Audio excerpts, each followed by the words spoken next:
overpriced copy. That's $37. Awesome! Everything is awesome. Oh my gosh, I love this song! It's cool when you're part of a team. Everything is awesome. Ah, no, guys, wait up! Okay, we're talking about the Lego movie in this episode of For Reals, guys. And I don't think we need to even have a discussion. I think we can all just safely say that it was the greatest film ever created by man. Unanimous. Agreed. Okay. I mean, I guess Next, that's... so to recap, we can all agree. So, I grew up with Legos, so I'm a little biased going in. I think they did a perfect job of capturing everything that I love about Legos as a child. Every piece that was in the movie was perfect. This was directed by the same guys who did, Cloudy with the Chance of Meatballs and 21 Jump Street. And it's definitely clear from this that, they're good with comedies. Like, they have humor down. They have a very clear style of comedy. Even if you were to watch this next to 21 Jump Street, you can see that a lot of the ways the punchlines are set up and deliveries. It's a very unique style. It's very quirky. And it translates well even in a kid's movie. Well, I mean, I think that's probably maybe one of my favorite thing about it is that it's a kids movie, because for some reason anything that has colors and is animated means it's a kids movie. But really, it's not a kids. Why is it a kids movie? Because they don't curse. That's a stupid reason. Like, what a dumb categorization. It's an adult movie because the audience for this movie is us. It's people who grew up with Legos and who are adults now. So you bring your kids, but I bet anyone who has kids who had Legos or whatever, they enjoyed it more than their kids. I mean, I don't. If someone walks out of this movie and I'm not saying they had to have loved it, but who didn't like it, they don't have a soul. Then we can find the witches in our population. We can scientifically prove. Yeah. No, but I mean, that's the whole thing about it is that, like, a lot of people are very cynical about this movie, seeing it like, oh man, you're really reaching the bottom of the barrel for ideas if you're making a movie about Legos. And there's even a joke about it. In the opening of the titles, it says, based on the building blocks, Legos. but what's supposed to be a kid's movie, really, like, the story takes it to a place that only adults can understand. Because we played with them as kids and we grew up, we know what happens when you grow up. Your creative side kind of gets locked away in this closet. And that's what this movie's about. It's about expanding things, and it's a perspective that you can't see as a kid. Even though, like, Legos, kids are the target audience for Legos.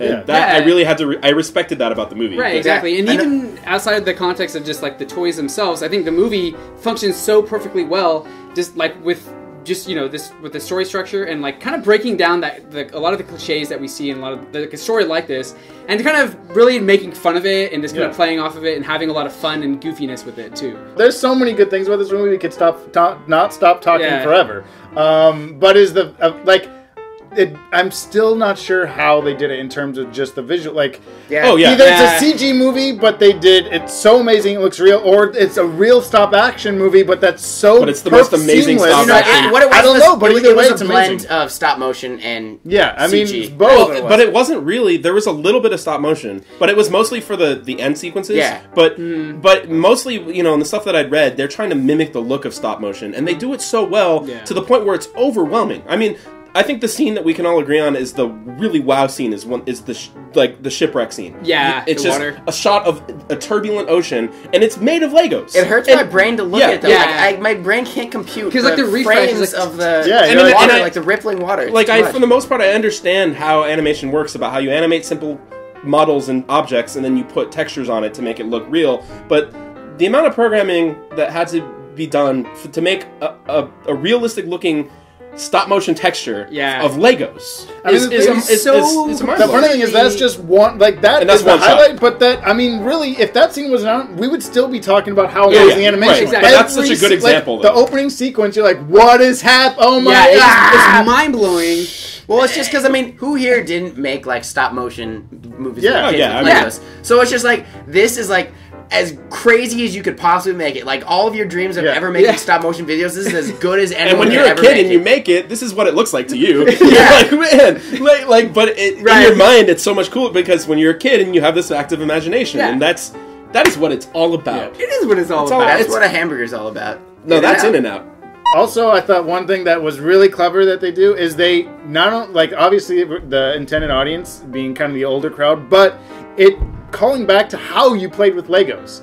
The characters in the movie are interacting with each other the same way that we interacted as kids. Yeah. Hey, do you have one of these pieces? Oh, these pieces. I want this piece. Does anyone know this? If you see this, let there's me know. Always a kid, always one of your friends who all they want to do is build a spaceship. That's all. Every time you Legos, all they want to do is build a spaceship. Yeah. And like it's perfect. They draw. Yeah. That's like those touches. That is just such an awesome movie. Yeah, there's like that one scene where they're in the hallway and there's all the different wacky objects. Somehow those always end up in your Lego box. Yeah, I don't know how they do, but they're always in there.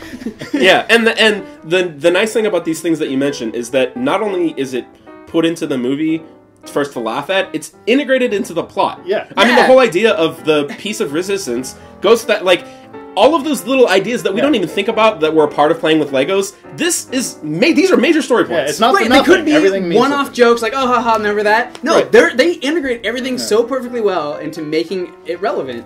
And it has poignancy at the end. You know, it's poignant. There are moments where you feel. I felt during this movie.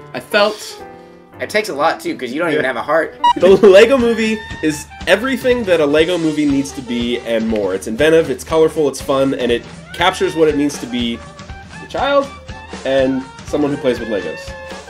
Is that something I could write on a card? Nope. No. You can't write. Finally.